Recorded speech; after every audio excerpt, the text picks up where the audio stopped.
تو منو عاشقم کردی، خودتم ازم بریدی. خاطرات خوبمونو تو نخواستی، تو ندیدی. گفتی هم دیگه رو باید ما دیگه نداشته باشیم.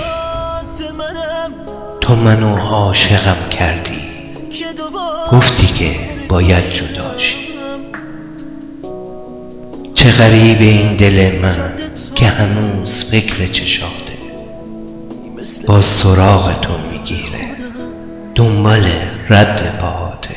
من نگاهم به توه، تو نگاهت به کجاست؟ رو به رو گراهیه، بگو راهت به کجاست؟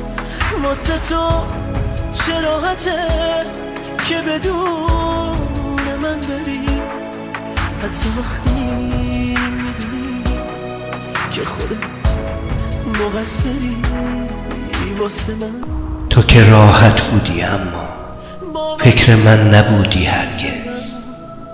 تو چه ساده دل بریدی، تو چه ساده دل بریدی. گفتی راحت خدا حافظ.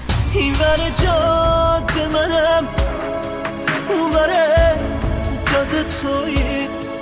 اون که غمگین منم، اونی که شاد تویی. تازه فهمیدم بجز تو من که دلخوشی ندارم. حالا این دستای سردو توی دست کی بذارم؟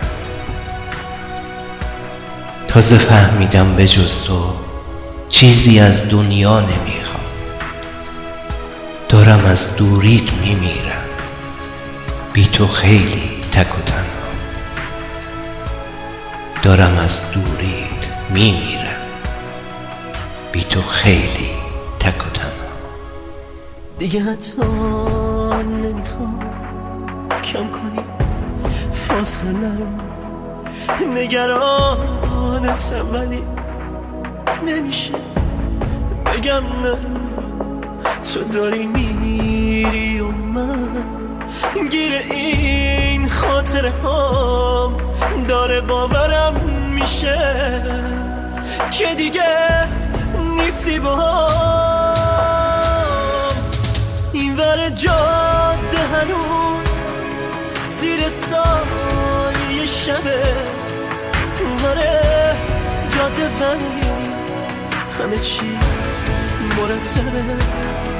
من به تو نمیرسم، خیلی از من جلویی.